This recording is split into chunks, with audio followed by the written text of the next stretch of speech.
These are the ruins of a 400-year-old church and were once part of a thriving community. So, where did everyone go?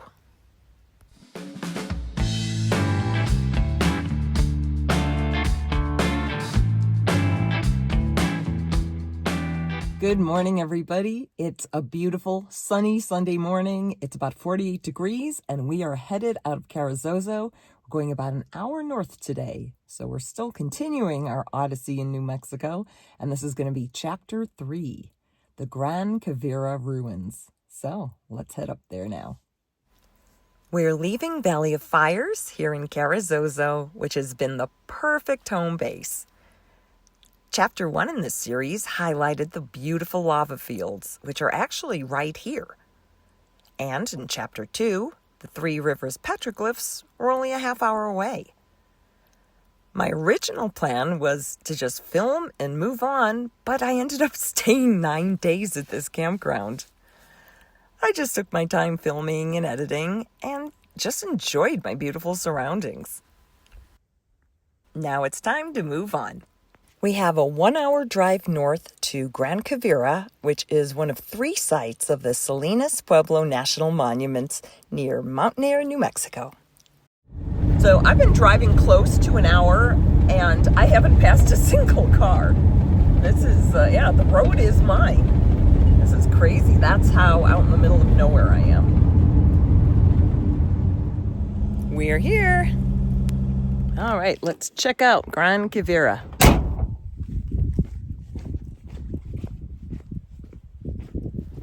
As you head towards Visitor Center, you can start to see the ruins in the distance.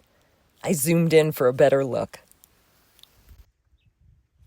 The site has a paved, self-guided loop trail, so you can easily explore the ruins on foot, and it's also wheelchair-friendly. I'm the only person here right now. I was first waiting at the gate, and it is so incredibly quiet and peaceful and just the perfect serene morning. I'm so excited to be here. Okay, we're really starting to see some ruins come up now. This is the Central Plaza, basically the heart of the Pueblo. The terrain has certainly changed over the last few hundred years. This is called the Salinas Mission because it was surrounded by salt-producing lakes originally. Back in the 1500s, this is where the Humanos people cooked, made pottery and tools, performed ceremonies, and traded wares.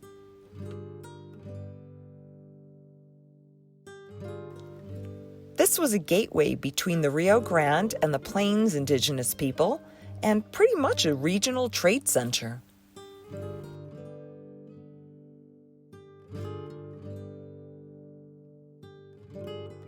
This is a kiva. It's a large circular underground room used for spiritual ceremonies and as a place of worship for the Pueblo people. The Spanish missionaries tolerated the Puebloan religion at first. For a while, a church coexisted next to a kiva. By 1660, church policies forced the traditional believers to hide their non-Christian ceremonies in these underground rooms within the complex.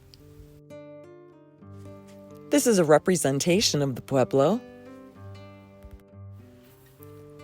This is what's left of Iglesia de San Isidro, the mission church.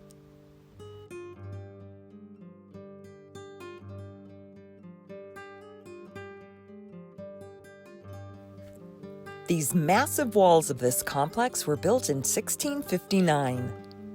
The men of the Pueblo carved and placed wooden beams in the square holes at the top of the walls. They've since been lost to time and the elements. The women and children mixed mud, mortar, and laid stones and plastered the walls. These convento rooms were finished in 1670. That was really interesting, and I had the whole place to myself. It's hard to imagine people living here back in the 1600s. So next stop is the Salinas Pueblo Missions Visitor Center. So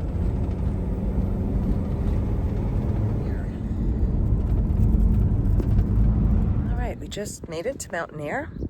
And one of the things that I love about New Mexico is everything has such an artistic flair to it. I'm going to show you the side of the grocery store. This is gorgeous. This is all tile work. There's mosaic and actual photographs on tile.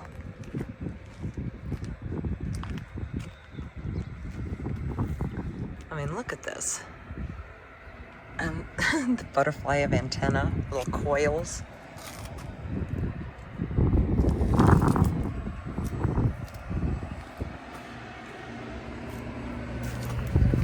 I mean, it's just beautiful. And the visitor headquarters has some little tables for you to sit at. And then look at this.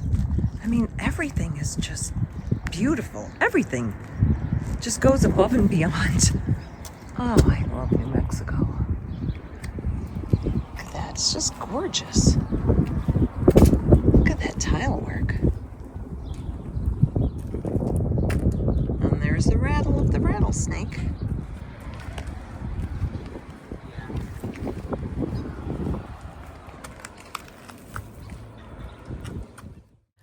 Unfortunately, the site I wanted to see was closed today. No worries, there's more ruins just 10 miles away in a town called Abo.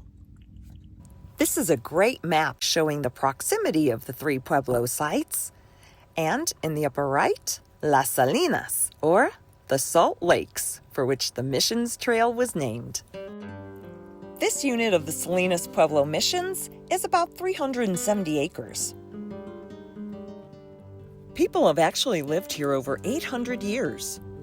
From Puebloans to Spanish Franciscan priests, and later sheep ranchers. When the Spanish missionaries arrived here in 1581, they probably found quite a thriving community just by the number and size of unexcavated Pueblo mounds. And much like Gran Quivira, this was a big trade center with salt being the main commodity.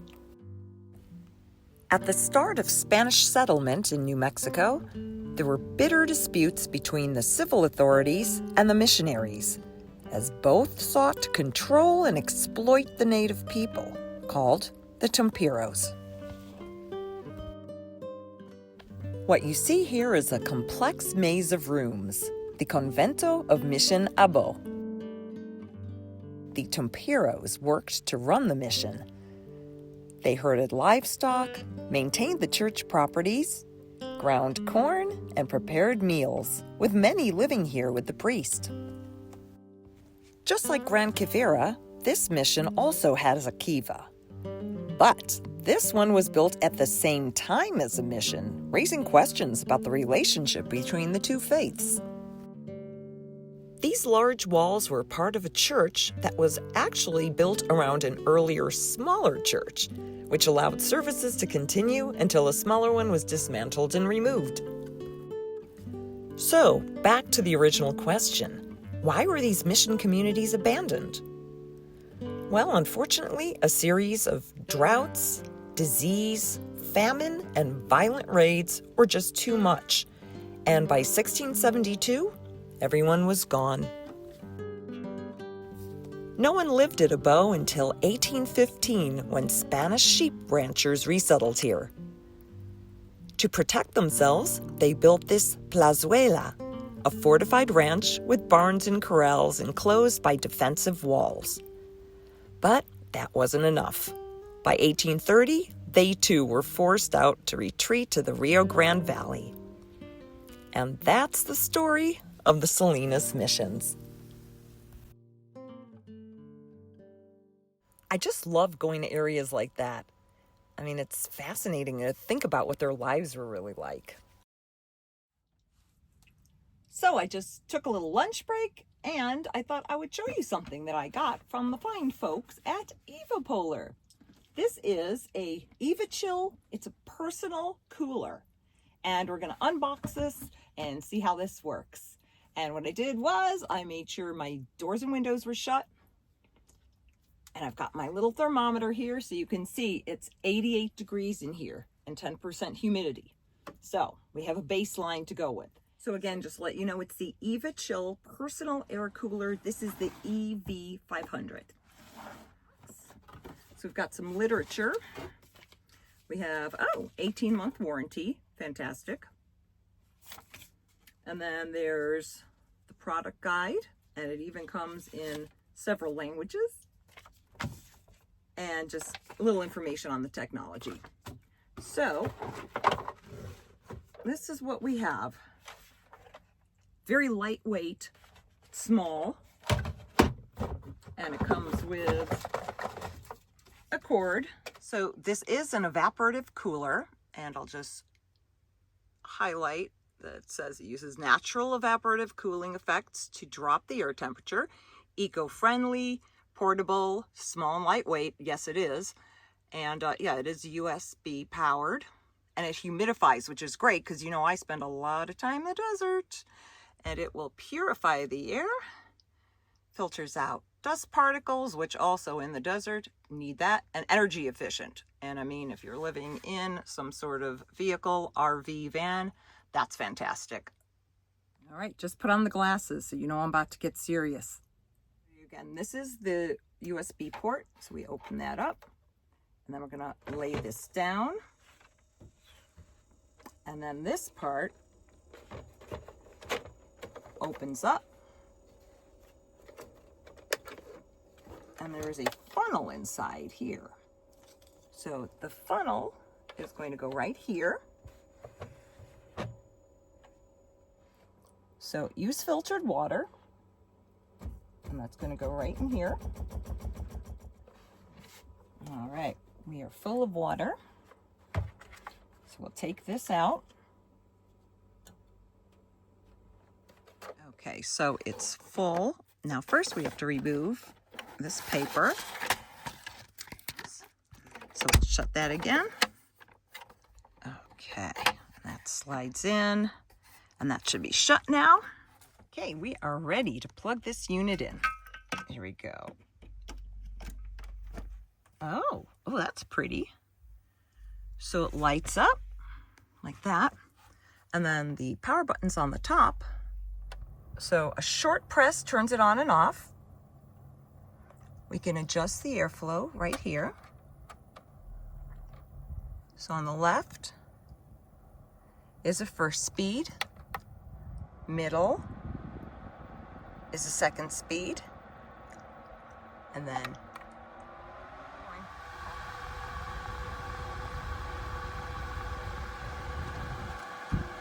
oh yeah. So I just put the little thermometer on the round table across from it, and it was 84 degrees. So after just 5 minutes, we went from 84 degrees and 10% humidity to start. And now we have 79 and 14%. So in 5 minutes, that's a big difference. And I think this is going to come in really handy. And it's going to work for me because I spend my time in the desert in very dry and warm environments. So if you were in the south, somewhere where it's really humid, this may not be as effective for you. But this is going to work for me, and I'm really excited because it's May, so it's just going to get hotter. All right, I would like to thank the folks at EvaPolar. It's going to be great for my needs, and I will keep you guys posted. If you'd like to get an EvaChill, I'll leave a link in the video description, and make sure you use my code Kathy20 for 20% off. I love ancient history, and I especially enjoy the history of New Mexico's beginnings. So I hope you've enjoyed these adventures exploring the ancient, abandoned, and unusual sites. It's been my pleasure to share them with you. So next week, we leave the past behind and we explore the present in the tiny artsy town of Madrid, New Mexico. Thank you so much for joining me on this adventure. If you liked it, give it a thumbs up. Consider subscribing or even becoming a channel member. Thanks so much for joining me. As usual, I'm going to ask you to leave me a comment because you know I love hearing from you. Thanks again, guys. Take care. I love you, and I'll see you next time.